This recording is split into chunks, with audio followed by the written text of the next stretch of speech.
Hello everyone, स्वागत है आप सभी का अड्डा 24/7 क्लैट के ऑफिशियल यूट्यूब प्लेटफॉर्म पर। मैं हूं आपकी लॉ मेंटर डिंपल पारेख और आज हम एक बहुत ही इंपॉर्टेंट डिस्कशन करने वाले हैं। वो क्या है? Dos and don'ts in legal reasoning. तो आप सभी मुझसे पूछते हैं कि मैम ऐसा क्या करें कि हमारे मार्क्स अच्छे आए लीगल रीजनिंग में। जो पैसेजेस हैं उसमें जो भी प्रिंसिपल्स दिए गए हैं, लीगल प्रिंसिपल्स है, लीगल टर्म्स है, वो हमें समझ में आए। किस तरीके से हम उन्हें क्वेश्चन में अप्लाई करें कि हमारे जो आंसर्स हैं वो करेक्ट आए। तो इन सभी चीज़ों को हम देखने वाले हैं आज के इस सेशन में। ठीक है, हम देखेंगे हमें क्या करना है, हम ये भी देखेंगे क्या हमें नहीं करना है, बिकॉज जो हमें नहीं करना है वो हमारे लिए ज्यादा इंपॉर्टेंट है। तो चलिए टाइम वेस्ट नहीं करते हैं, स्टार्ट करते हैं अपने सेशन के साथ। उसके पहले मैं आपको बता दूं कि अगर अभी तक आपने अड्डा 24/7 का एप्लीकेशन डाउनलोड नहीं किया है तो you are missing out on something very big.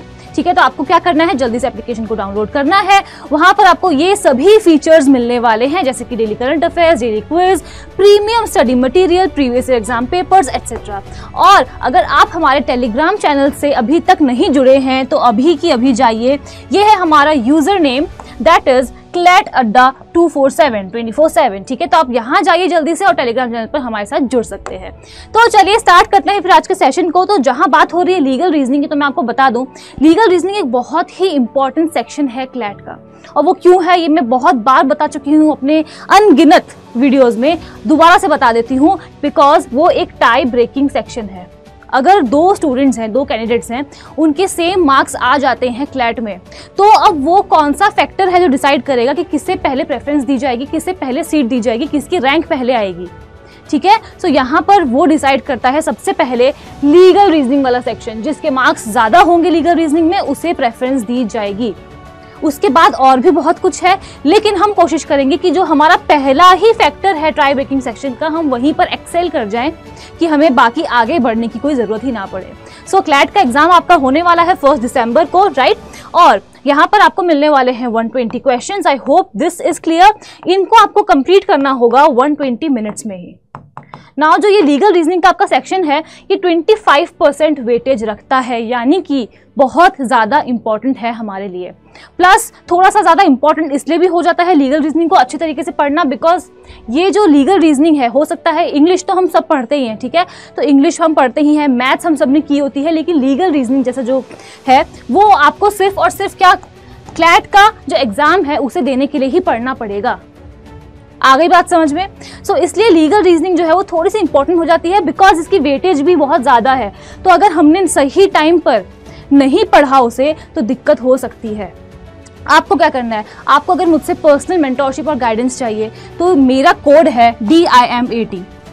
ठीक है, और अभी एलीट प्लस बैच हमने लॉन्च किया है। आप जाइए वेबसाइट पर और वहाँ पर जाकर के बैच में एनरोल करिए, बिकॉज बाकी सारे सब्जेक्ट्स हो सकते हैं एक बार GK GS आपको आ जाए, लेकिन लीगल रीजनिंग के लिए आपको गाइडेंस की ज़रूरत पड़ेगी।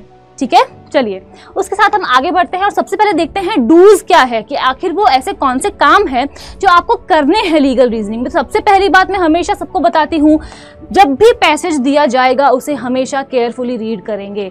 पैसेज जब हम पढ़ेंगे हमारा कंसंट्रेशन पूरा पैसेज पे ही होना चाहिए। हम वहाँ से आइडेंटिफाई करेंगे कि वो कौन से लीगल प्रिंसिपल्स है, वो कौन से रेलेवेंट इश्यूज है जिसके बारे में बात की गई है। ठीक है, यहाँ वहाँ की बातें भी बहुत लिखी होती है पैसेजेस में, बट हमें क्या करना है, हमें जो वो एक्स्ट्रा बातें बताई गई है, ठीक है, तो वो एक्स्ट्रा बातों पे हम नहीं जाएंगे। सिर्फ और सिर्फ जो लीगल प्रिंसिपल्स बताए गए हैं उन लीगल प्रिंसिपल्स को हम एनालाइज करेंगे पैसेजेस में और उसके बाद उसे ही हम अप्लाई करेंगे अपने क्वेश्चंस में। आई होप यहाँ तक आपको कुछ भी डाउट नहीं होगा। ठीक है, सो हम अच्छे से पढ़ेंगे, रेलेवेंट इश्यूज को आइडेंटिफाई करेंगे और उन्हें अप्लाई करेंगे लीगल प्रिंसिपल्स को अपने क्वेश्चंस में। I hope this is clear. Plus आप लोगों को हमेशा जब भी पैसेज पढ़ेंगे ये हमेशा आइडेंटिफाई करना है कि पैसेज किसके बारे में बात कर रहा है और पैसेज का कंक्लूजन क्या है, पैसेज आखिर कहना क्या चाहता है। जब तक ये नहीं समझेंगे तो हम लोग क्वेश्चन सॉल्व नहीं कर पाएंगे। So I hope that is clear. उसके बाद थोड़ा सा आगे बढ़ते हैं। देखो अब हम रेलेवेंट फैक्ट्स को कैसे आइडेंटिफाई करेंगे। सबसे पहली बात मैंने आपको ऑलरेडी बता दी है कि जो हमारा पैसेज रहेगा उसमें बहुत सारे इररेलेवेंट बातें भी लिखी होती है और हमें आइडेंटिफाई करना है उन इररेलेवेंट बातों को। वो कैसे करेंगे? प्रैक्टिस करके। Practice makes a man perfect, right. तो जितना हम प्रैक्टिस करेंगे, जितने हम मॉक टेस्ट लगाएंगे, उतने ही ज़्यादा हमें पता चलते जाएगा कि कौन से ऐसे फैक्ट्स वहाँ पर दिए गए हैं जिसका हमसे कोई लेना देना ही नहीं है। अगर हमने उन्हें नहीं भी पढ़ा तो चलेगा, ठीक है। तो हमें क्या करना है, रेलेवेंट जो हमारे फैक्टर्स हैं बस उन्हें ही पढ़ना है, रेलेवेंट फैक्ट्स को पढ़ना है जो कि लीगल है, बिकॉज लीगल रीजनिंग का पेपर है। तो जो लीगल प्रिंसिपल्स होगा, लीगल कॉन्सेप्ट्स होंगे, उन्हें ही हम पढ़ेंगे। So I hope that is clear, ठीक है। आगे बढ़ते हैं जरा और देखते हैं कि अब आप किस तरीके से, अभी तक मैंने आपको जो भी बताया तो उसे हम किस तरीके से कंक्लूड कर सकते हैं। उसे हम छोटी सी बात से कंक्लूड कर सकते हैं कि सबसे पहले हम लीगल प्रिंसिपल्स को आइडेंटिफाई करेंगे, उसके बाद उन प्रिंसिपल्स को हम एनालाइज करेंगे एंड एट लास्ट जो भी क्वेश्चन हमसे पूछा होगा उसमें हम उसे अप्लाई करेंगे। अब हम चलते हैं डोंट्स पे, जो कि मेरे लिए बहुत ज़्यादा इंपॉर्टेंट है। मुझे लगता है डूज तो आप सभी लोग कर लोगे, लेकिन जब डोंट्स की बारी आती है तो कहीं ना कहीं हमारी जो गाड़ी है वो डगमगा जाती है, राइट। तो देखो, डोंट्स में सबसे पहली बात क्या है, वो मैंने अपनी लाइव क्लासेस में भी बहुत बार बच्चों को बताया है। जब मैं बैच में क्लासेस लेती हूँ तब भी मैंने बच्चों को बताया है, अजम्पशन। हमने आज तक क्या पढ़ा, ये हमें अजम्पशन लेकर साथ में नहीं चलना है। पैसेज क्यों दिया गया है आपको, पैसेज इसलिए दिया गया है ताकि आप सिर्फ और सिर्फ पैसेज पढ़ो और जो पैसेज में दिया गया है उसे ही आप क्वेश्चंस में अप्लाई करो। हमें अपना एक्स्ट्रा दिमाग वहां पर नहीं लगाना है, ठीक है। तो हमारे खुद के जितने भी अजम्पशंस है वो हम अपने साथ लेकर नहीं चलेंगे, कोई भी फालतू अजम्पशंस हम नहीं बनाएंगे। जो पैसेज में दिया है वही हमारे लिए भगवान है, ठीक है। सिमिलरली पर्सनल ओपिनियंस, हम लोग बहुत जल्दी क्या करते हैं, उत्साही हो जाते हैं, है ना। हमें लगता है कि जो हमारे मॉरल वैल्यूज हैं उसके अलावा अगर कुछ लिखा है ऑप्शंस में तो हाँ भैया यही सही होना चाहिए। नहीं, मैंने आपको बहुत बार बताया है, जहां पर भी हमारा जो ऑप्शंस दिए होंगे, लेट्स सपोज 4 ऑप्शंस हमारे पास यहाँ दिए हैं किसी क्वेश्चन में, तो जहां पर भी कोई इमोशनल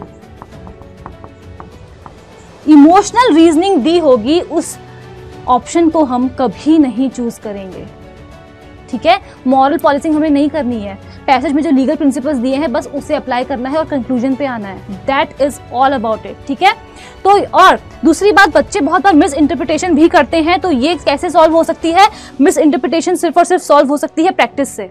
जितना आप पढ़ोगे आपको चीजें समझ में आने लगेगी, आपकी रीडिंग स्पीड भी इंक्रीज होगी और आपको, और प्लस कॉन्सेप्ट जो है आपके, जब तक वो क्लियर नहीं होंगे, जब तक आपके लीगल कॉन्सेप्ट्स हैं वो क्लियर नहीं होंगे, तब तक आप लिख कर ले लो, मिस इंटरप्रिटेशन होते ही रहेगा। और उससे आप कैसे बच सकते हो, रेगुलरली आप लोग पढ़ेंगे लीगल रीजनिंग को, ठीक है। बहुत इंपॉर्टेंट आपके लिए है ये टॉपिक, ये सेक्शन। प्लस आपको गाइडेंस लेने की जरूरत पड़ेगी, मेंटोरशिप की आपको जरूरत पड़ेगी, ठीक है। और उसके लिए मैं आपके साथ हूँ ही हमेशा। So yes, that is about the dos and don'ts, ठीक है। जो भी इररेलेवेंट इन्फॉर्मेशन है वो हम ऑलरेडी देख चुके हैं, उन चीज़ों के बारे में हम एक्स्ट्रा ध्यान उन पर बिल्कुल भी नहीं देंगे। जितनी बातें हमारे लिए ज़रूरी है लीगल पॉइंट ऑफ व्यू से, हम बस उन्हीं पे ध्यान देंगे। सो आई होप मैंने अभी तक आपको जो कुछ भी बताया है आपको समझ में आया है, ठीक है। और ऐसा नहीं है कि ठीक है मैम ने बोल दिया तो ठीक है, अब बोल दिया तो बोल दिया, नहीं। मैं आपसे कह रही हूँ, इसका मतलब आपको उन बातों को अप्लाई भी करना है। आज का जो सेशन था इससे हमने क्या कंक्लूजन निकाला कि सबसे पहले हम लोग पैसेज को बहुत अच्छे तरीके से पढ़ेंगे, उसमें कौन सी बातें लीगल पॉइंट ऑफ व्यू से ज़रूरी है उन्हें निकालेंगे, कौन सी वो बातें हैं जो हमारे लिए इररेलेवेंट है उन्हें साइड में रख देंगे, ठीक है। अच्छी तरीके से एनालाइज करेंगे पूरे पैसेज को। उसके बाद हम क्या करेंगे, अपने खुद के आर्ग्यूमेंट्स जो है उन्हें क्राफ्ट करेंगे। जो आर्ग्यूमेंट्स है, आर्ग्यूमेंट का क्या मतलब है, जब हमारे पास 4 ऑप्शंस होंगे तो उसमें आपको ऑप्शंस में रीजनिंग दी हुई होगी कि अच्छा ऐसा हुआ है या नहीं हुआ है, और अगर हुआ है आपका ऑप्शन येस या नो है तो वाई। तो वो जो वहां पर सवाल उठता है ना वाई का, वो हमेशा लीगली वैलिड होना चाहिए। जो भी आप ऑप्शन चूज करोगे उसकी रीजनिंग जो है वो लीगल होनी चाहिए, उसकी रीजनिंग जो है वो पैसेज में गिवन होनी चाहिए। कुछ भी चीज अगर एक्स्ट्रा है तो हम उसे अवॉइड करेंगे। एंड इसी के साथ मैं एंड करती हूँ आज के इस सेशन को। आई होप आपको समझ में आया होगा कि मैं आपको समझाने की क्या कोशिश कर रही हूँ। मैं खुद ये एग्जाम दे चुकी हूँ तो मुझे पता है कि कहाँ पर क्या गलतियां हैं, मिस्टेक्स हैं जो बच्चे अक्सर करते हैं। शायद मैंने भी की थी जब मैं कर रही थी तैयारी, ठीक है।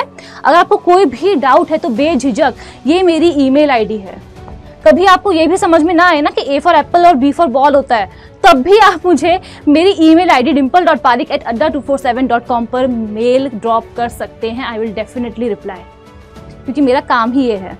अब आप मुझे चाहे अपनी मेंटोर समझें, अपनी दोस्त समझें, अपनी बड़ी बहन समझें, जो समझना चाहते हैं समझ सकते हैं। बस अगर आपको आपके मन में कोई डाउट है तो उसे मन में मत रखना, बिकॉज तब आप जीवन में आगे नहीं बढ़ पाओगे। अगर आपको आगे बढ़ना है लाइफ में तो जितने भी आपके डाउट्स हैं उन्हें क्लियर करके आगे बढ़ो, ठीक है। सो आज के लिए आई होप इतना ज्ञान बहुत ज़्यादा हो गया होगा, काफ़ी हो गया है। सो आपसे अब मेरी मुलाकात होती है नेक्स्ट वीडियो में। Thank you so much for watching, और पहली बार अगर आप आए हो तो सब्सक्राइब करना मत भूलना, and like, comment and share ज़रूर से करना। Thank you so much.